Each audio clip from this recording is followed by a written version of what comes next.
Welcome to the colony La Morita, located outside downtown Tijuana on the way towards Tecate.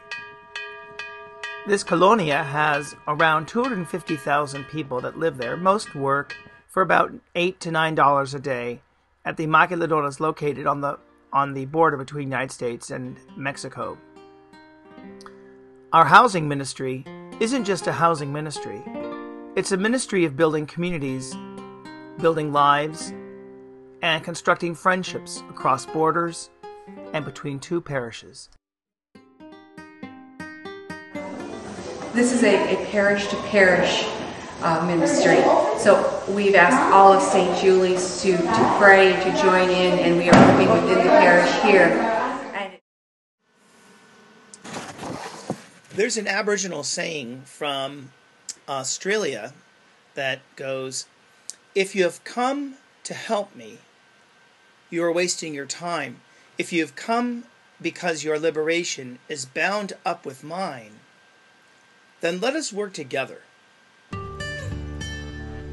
That saying, in a sense, encapsulates what we're trying to do with the Tijuana Housing Ministry between San Eugénio Parish in California and San Eugénio Parish in La Morita, Mexico. We are working together as brother and sister. Although a border separates us, although our languages may separate us, our national identities and politics may separate us, we are still fundamentally brother and sister, bound together in one baptism, bound together at one table by Christ. This is your second year here. This is my second year. It gives me an appreciation for what the people of Mexico live with on a day-to-day basis. Helps me understand why, with the lack of economic opportunity and the difficulties, they would be attracted to jobs in the United States where the pay is probably 8, 9 times what they would get working in a factory here. And so it helps me realize, just the need to be supportive of these people and their culture, both help them in their own country, but also be supportive of them when they come up to provide labor for us that we so desperately need. If a migrant, they can satisfy all their basic needs. Have a decent life, they won't be migrating. That I can tell them. But the thing is, they don't have these opportunities in their own country. So our solution will be, the people, the countries that have the chance, trying to pass on these countries, and probably be less migration.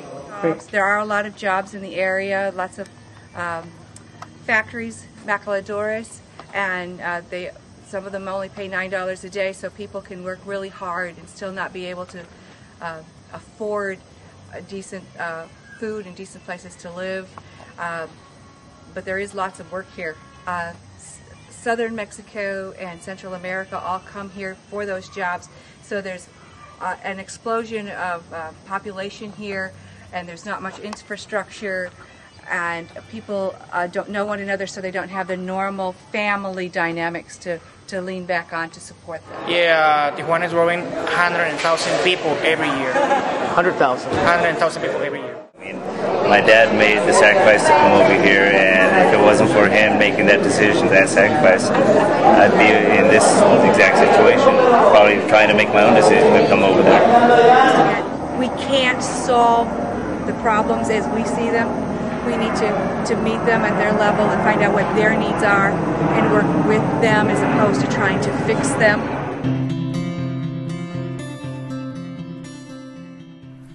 The women's program and the children's program are essential elements of community building in our ministry to Tijuana. We try to educate through storytelling, through faith sharing, through Bible sharing, elements of justice, elements of compassion, and certainly principles of community organizing, which is listening, sharing time with others, and at the same time being able to bond in friendship and fun. One of the most tragic symbols of separation between the United States and Mexico isn't the frontera or the border, but rather the wall that separates our peoples, our countries, poverty from opportunity.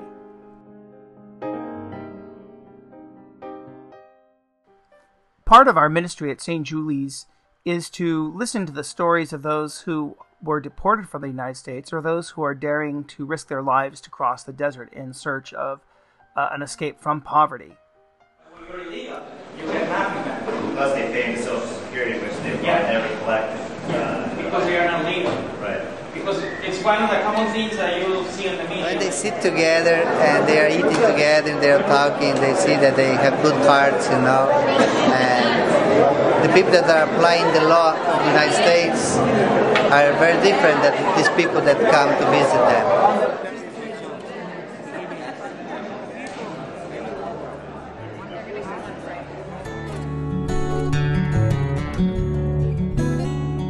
The most physically, and perhaps even for some the most emotionally charged part of our ministry is in fact the construction of housing. The first step, of course, is to see the situation of poverty in which people are in, how they're living, the types of lives that they lead. But it's a powerful witness to work together with those same families in presenting them to keys to their homes for the first time, or the first time they have a secure door, and they express their love in friendship. Very happy. She's very happy. And she said earlier, she said she didn't know how to thank us for it. She feels very good. So thank you. I think Christ tells us that we're supposed to go and help the poor, and this is definitely the poorest of the poor. And it really gives people a sense of being able to do something extraordinary. And they are. They're meeting people where they live. And that's, to me, just incredible that we can come out and help people that we don't know simply because we're all living our faith. You know, it just makes you want to do more, whether whether it's financially or just doing more to just be a part of their reality and to help them as a community. It's definitely a great experience, and everybody should do this because you learn a lot, and you learn how good you have it, and it's a great feeling helping people. This is the best experience ever. You'll learn a lot. So next year or the year after that, or whenever you can, I really recommend to come here. Sharing a lot of the pictures that I took with the people that are back here at St. Julie's, and sharing the time that I spent with everybody on the trip in Tijuana. It's impressive to see that there were just so many people from all over, people from other masses that I recognize that were willing to do this, and especially with other families, with their own families and lots of kids, and just be willing to sacrifice that to go. People get the sense of that they're going to fix people, but then they're changed so much about the experience that happens to them. And just hearing about the father with the Huntington disease and how this home will provide for them, and how much people were impacted with it. And I really want to go next year, and I'm persuading my mom to let me go right now. I hope next year I can be there. The thing that we have is our parish going to Tijuana to build homes for people is a great outreach for us as a parish. And when you see the pictures of the new buildings that have been built, it gives you a great sense of pride and thankfulness that our parish does that. It was very good, and they all seemed to get something out of it too. So that was the main thing about it. The trip to Tijuana, the house building itself is part of the deal, but building the relationships and an understanding of those people and where they're at is a big part of it also. And that really spoke to me, how important relationships are in all of our outreach.